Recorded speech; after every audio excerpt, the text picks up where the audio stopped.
हेल' friends, बरायबाय माय बर' tech चेनेलनि गेजेरजों नोंथांमोनखौ बयखौबो आसा खालामो नोंथांमोना बयबो मोजाङैनो दङ। दायो बे समाव बे भिडिअनि गेजेरजों नोंथांमोना शेयार खालामनो सानदों जे SBM टयलेट एबा स्वच्छ भारत मिशननि आन्दाराव जा नोंथांमोना टयलेट एप्लाइ खालामाखै एबा नोंथांमोनहा गोदानै एप्लाइ खालामनो सानदों एबा फेमिलियाव नोंथांमोना दंखायोमोनब्लाबो जा नोंथांमोना सेपारेट एबा आलादा नोंथांमोना न'खर सालायदों, अब्लाबो नोंथांमोना एप्लाइ खालामनो हागोन आरो सोर एप्लाइ खालामनो हाबावगोन आरो मा नांगौ बेखौ एप्लाइ खालामनो थाखाय आरो जों बेनि एप्लाइ स्टेपआ माबायदि आरो जों माबायदि डकुमेन्टस नांगौ, माबोरै बेनि एलिजिबिलिटि क्राइटेरिया, बेनि सोमोन्दै बे भिडिअनि गेजेरजों नोंथांमोना शेयार खालामनो सानदों। अब्ला लोगोफोर, नोंथांमोना भिडिअखौ जोबजासिम नाय। बेनि प्रसेसनि गेजेरजों नोंथांमोना A to Z गासैखौबो मिथिनानै लानो हागोन आरो नोंथांमोना गावनो मबाइलनि गेजेरजों गावनि आखायावनो फ्रि अनलाइन नोंथांमोना एप्लाइ खालामनानै लानो हागोन। नोंथांमोना जिखुनु जाया ब्राउजाराव लानानै नोंथांमोना एप्लाइ खालामगोन। जिखुनु जों नोंथांमोनखौ मोनसेल' रिकुवेस्ट खालामो जे नोंथांमोनहा बे चेनेलाव गोदान नोंथांमोना साबस्क्राइब खालाम आरो भिडिअखौ नोंथांमोनहा जोबजासिम नाय। दायो भिडिअखौ गोबाव खालामला, जोङो जिखुनु जा मोनसे ब्राउजार लानोसै आरो बे ब्राउजाराव जोङो sbm.gramin नोंथाङा टाइप खालाम आरो सार्च खालाम। sbm.gramin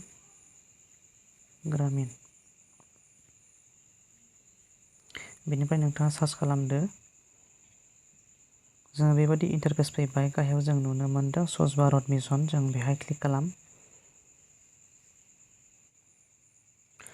लोगोफोर, जों बेबायदि मोनसे इन्टारफेस मोनबाय। जोङो बेखौ नोंथाङा गासैबो पेज बा गासैबो साइटफोरखौ नुजानो हानाय बायदि एबा नुनो मोननाय बायदि नोंथाङा डेस्कटप साइटआव हो। आंनियाथ' दायो डेस्कटप साइटआव दंखायो। बेहाय नोंथाङा क्लिक खालाम। बेनि उनाव नोंथाङा गासैबो बेनि माखासे इन्टारफेसखौ नुनो मोनगोन। अब्ला जोङो गाहायथाराव दङ मोनसे अपसन, जों बेखौ बोखोदो। जोङो नैबे अपसनाव जोङो नुनो मोनदों, बेहाय नुनो मोनदों नोंथांमोनहा एप्लिकेसन फर्म फर IHHL नोंथाङा नुनो मोनदों ना? एप्लिकेसन फर्म फर IHHL नोंथाङा बेहाय क्लिक खालामनानै हो गिबियै, जेब्ला नोंथाङा गोदानै रेजिस्टार खालामनो एबा एप्लाइ खालामनो। दायो जोङो बेबादि मोनसे इन्टारफेस मोनगोन आरोना। जुदि नोंथाङा रेजिस्टार जाखानायब्ला नोंथाङा बेहाय मबाइल नाम्बार, बेनिफ्राय नोंथाङा मा खालामनांगोन, मबाइल नाम्बार टाइप खालामदो। बेनिफ्राय गेट OTP थुनानै होयोब्ला नोंथाङा नोंथांनि मबाइल नाम्बाराव OTP फैगोन। बेखौ नोंथाङा बेवहाय एन्टार खालामदो। बेनिफ्राय नोंथाङा नैबेहाय केपचा होदो। केपचा होखांनायनि उनाव नोंथाङा गाहायथाराव नुनो मोनदों साइन इन, बेहाय नोंथाङा क्लिक खालामदो। अब्लानो साइटआ गेवगोन आरो नोंथाङा एप्लाइ खालामनो हानाय जागोन। दायो आं नोंथांमोननो दिन्थिगोन। जुदि नोंथाङा निउ रेजिस्ट्रेसन खालामनानै लानोब्ला एबा रेजिस्टार खालामाखैमोनब्ला, अब्ला नोंथाङा रेजिस्टार खालामनानै लानांगोन। दायो नोंथाङा गिबियावनो गोजौआव नुनो मोनदों नाय, रेजिस्टार खालामाखैबा बेवहाय रेजिस्टार खालामनांगोन। स्टुडेन्ट रेजिस्ट्रेसनखौ क्लिक खालामदो। दायो नाय, नोंथांमोना नुनो मोनबाय नै स्टुडेन्ट रेजिस्ट्रेसन। नोंथाङा रेजिस्टार खालामनानै लानो थाखाय बे साइटआव फैदोंमोन। फैनानै दानिया नोंथाङा मबाइल नाम्बार होदो। बेनि उनाव नोंथाङा नोंथांनि नेम, बेनिफ्राय नोंथांनि जेन्डार, बेनिफ्राय गाहायाव गासिबो एड्रेस दङ। बे एड्रेसफोरखौ फुललि नोंथाङा फिलआप खालामदो। बेनिफ्राय स्टेट सेलेक्ट खालामदो। बेनिफ्राय नोंथाङा केपचा मोनगोन आरोना। केपचाखौ बेहाय एन्टार खालामदो। बेनिफ्राय नोंथाङा साबमिट खालामदो। अब्लानो नोंथाङा रेजिस्टार खालामनानै लानो हानाय जागोन। बेनिफ्राय नोंथाङा लगइन खालामनानै नोंथाङा बेनि सिङाव एप्लाइआव एबा प्रसेसआव नोंथाङा हाबनो हागोन। दायो आङो बेक खालामफिननोसै, आं साइन इन खालामफिननानै दिन्थिनोसै। दायो आङो नोंथांमोननो साइन इन खालामनानै दिन्थिनोसै। बेहाय आंनि मबाइल नाम्बारखौ एन्टार खालामगोन। सिगां नोंथांमोना नायनानै लाग्रोदो। बेहाय आङो बुंखादोंमोन नोंथांनि मबाइल नाम्बार, बेनिफ्राय गेट OTP होदो। अब्ला गेट OTP थुनाय लोगो लोगो नोंथांनाव OTP फैगोन। नोंथांनि सार्भारा एबा नेटआ बिजिबा एबा नेट गैयाब्ला OTP फैनो जोबोद थान जायो। नोंथाङा ट्राइ खालाम। बेनिफ्राय OTPखौ नोंथाङा बाव एन्टार खालामदो। बेहाय केपचा होदो। केपचा होखांनायनि उनाव साइन इन खालामनानै होदो। अब्लानो नोंथांनिया गेवगोन आरो जोङो एप्लाइ प्रसेसनि एबा इन्टारफेसखौ नुनो मोनगोन। आङो बेखौ नोंथांमोननो दिन्थिगोन। दा नुनो मोनबाय, आङो गेट OTP थुनानै होबाय। OTPआ फैगोन। दायो OTP फैबाय। बेखौ जोङो OTP बेहाय एन्टार खालामगोन। एन्टार खालामखांनायनि उनाव जोङो केपचा सोगोन। बेहाय केपचा नुनो मोनदों 6959।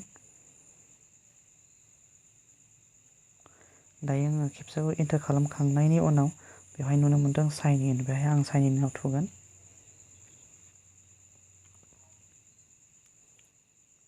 दायो बेबायदि मोनसे इन्टारफेस फैबाय। आङो जेला बै समाव रेजिस्टार खालामनानै लाखादोंमोन बे प्रफाइला नोंथांनियाव नुजाफैगोन आरोना। जेब्ला नोंथाङा रेजिस्टार खालामनानै लाखांबाय एबा स्टुडेन्ट रेजिस्ट्रेसन खालामनानै लाखांनायनि उनाव नोंथांनि बेबायदि मोनसे प्रफाइल जानानै थागोन आरो बे प्रफाइला नोंथांनियाव श' जागोन साइन इन खालामखांनायनि उनाव बेहाय गासैबो नोंथांनि एड्रेस बेहाय नुजाजोबगोन आरोना। जोङो लोगो लोगो बिनि गाहायावनो नुनो मोनगोन जे एलिजिबिलिटि क्राइटेरिया जों बेहायबो मिथिनानै लानो हागोन नोंथाङा नोंथांनि एप्लाइ खालामनो हाथाव एबा हाथाव नङि बेफोरखौ। जायखिजाया नोंथाङा भारतनि एबा आसामनि सिटिजेनशिपब्लानो नोंथाङा एप्लाइ खालामनो हायो आरो नोंथाङा BPL केटेगरि हिसाबै एबा SC ST जायखिजाया हाउस हल्ड एबा इन्डिभिजुवेलब्लाबो नोंथाङा लेन्डलेस हा गैजायैयानो जा बिथाल' थानाय एब्ला नोंथाङा हमस्टेड एबा स्मल फार्मार एबा मार्जिनेल फार्मार जिखुनु जा नोंथाङा मा खालामनो हायो एप्लाइ खालामनो हायो। माथ्र नोंथाङा आधार कार्ड नांगौ, आधार कार्ड ओमफ्राय बेनिफ्राय मा नांगौ नोंथाङा बेंक पासबुक नांगौ आरो नोंथाङा बेखिनिखौ होनो हानांगौ आरोना। बेनिफ्राय नोंथाङा बबेबा समाव पासपोर्टबो होनाय जादोंमोन नाथाय दानि एप्लाइ प्रसेसा मा जों बेनि स्टेपखौ जों नायनानै नोंथांमोननो फारि फारि दिन्थिगोन एबा मिथिनानै लागोन। दानिया जों गोदानै एप्लाइ खालामनो थाखाय मा खालामनो गोजौआव नोंथाङा बेहाय 3 डट्स नुदों नङा होमबा नोंथाङा बेहाय क्लिक खालामदो। क्लिक खालामोबा जों नुनो मोनगोन बेवहाय मा नुदों निउ एप्लिकेसन नुदों एबा मोनसे नुदों भिउ एप्लिकेसन बेनिफ्राय चेन्ज पासवार्ड नोंथाङा पासवार्डखौबो सोलायनानै लानो हागोन आरोना। जे नोंथाङा स्टुडेन्ट हिसाबै रेजिस्ट्रेसन एबा रेजिस्टार खालामनानै लाबाय अलरेडि बेहाय नोंथाङा पासवार्ड मारिदोंमोन बे पासवार्डखौ चेन्ज खालामनो हागोन नैबे गाहायनि अपसननि गेजेरजों। बेनिफ्राय नोंथाङा जा एप्लाइ खालामखांनाय 10 बोसोर सिगां थांनाय बोसोरनै सिगां एबा बोसोरसे सिगांनिब्लाबो एबा रिसेन्टलि नोंथाङा एप्लाइ खालामदोंमोनब्लाबो नैबे भिउ एप्लिकेसनाव नोंथाङा नायनो हागोन। बेनिफ्राय ट्रेक स्टेटास खालामनानैबो नोंथाङा जिअ' टेग जादोंना जायाखै गासैखौबो नोंथाङा चेक खालामनानै नायनो हागोन। दायो नोंथाङा गोदानै एप्लाइ खालामनो थाखाय गोजौआव क्लिक खालामनानै होदो निउ एप्लिकेसनाव। दायो जों बेबायदि मोनसे इन्टारफेस नुनो मोनबाय बेहाय क्लिक खालामनानै होदो अब्लानो बेयो खारगोन एलिजिबिलिटि क्राइटेरिया मोनसे सार्ट जाखांफैदोंमोन। दायो जों निउ एप्लिकेसन हिसाबै नोंथाङा बेहाय मा एप्लाइ खालाम एबा एन्टार खालामनांगौ बेहाय नायनानै लादो। बेवहाय स्टेट बेहाय अलरेडि थाखागोन। ओरैजाय नोंथाङा नुनो मोनदों डिस्ट्रिक्ट सेलेक्ट खालामदो बेनिफ्राय ब्लक सेलेक्ट खालामदो बेनिफ्राय ग्राम पन्सायत एबा नोंथांनि PCTC जा नोंथाङा BTC एबा BTRनि रिजियननि सिङाव दङब्ला नोंथाङा बेहाय PCTC जाखांगोन एबा नोंथाङा PCTCखौ सेलेक्ट खालामनो नांगोन। बेनिफ्राय सेलेक्ट नोंथांनि भिलेज बेनिफ्राय सेलेक्ट हेबिटेसना। दायो जों गाहायथाराव नायबावदो नेम अफ दा एप्लिकेन्ट एज पार आधार। नोंथाङा आधार कार्डआव जि नाम दङ राइट नाम नोंथाङा जेबो स्पेलिं मिस्टेक जायाजासे आधार कार्डआव जेरै एरैनो नोंथाङा बेहाय नोंथांनि नामखौ लिरनांगोन। बेनिफ्राय आधार कार्डनि नाम्बारखौ बाव होनानै नोंथाङा बेहाय भेरिफाइ खालामनांगोन आधार कार्डखौ।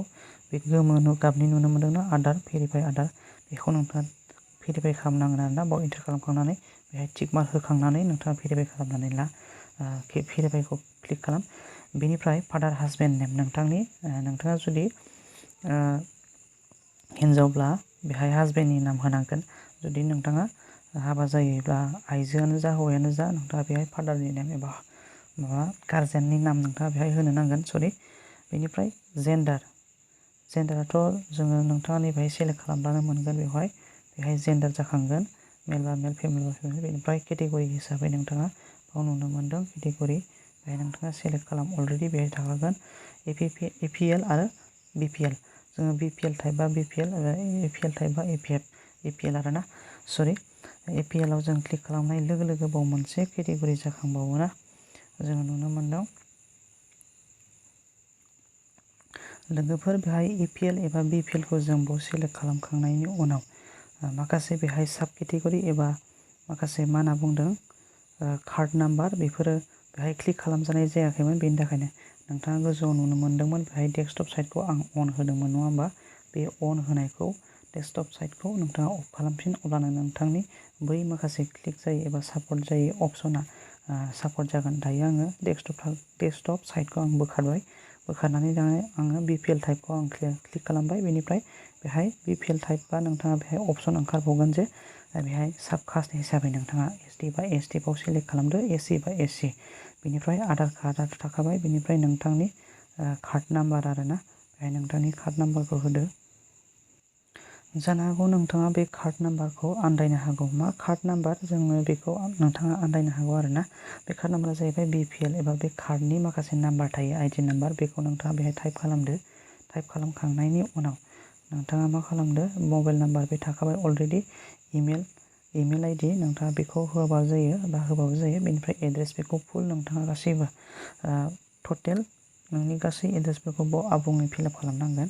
बेनिफ्राय गाहायाव फैदो बेंक एबा सेक्सन C आव जोङो एप्लाइ खालामनांगौ एबा फिलआप खालामनांगौ, एन्टार खालामनांगौआ जाहैबाय IFSC क'ड। नोंथांनि IFSC क'डआ बेवहाय मा बेंकनि बेनि IFSC क'डखौ बाव एन्टार खालामदो। नङाब्ला नोंथाङा नैबाव क्लिक खालामनानैबो सार्च खालामनानै नायनो हायो आरोना। बेयाव खनसे क्लिक खालामदो नोंथांनि IFSC क'डखौ बावदोंब्ला आरो। बेनिफ्राय नोंथाङा बेहाय टाइप खालामनानै नायनांगोन मा बेंक, बेखौ ब्रान्सखौ सेलेक्ट खालामोब्लानो नोंथांनि IFSC क'डखौ नोंथाङा मोननो हागोन आरोना। दायो जोङो बेबायदि खालामनानै नायनो हायो।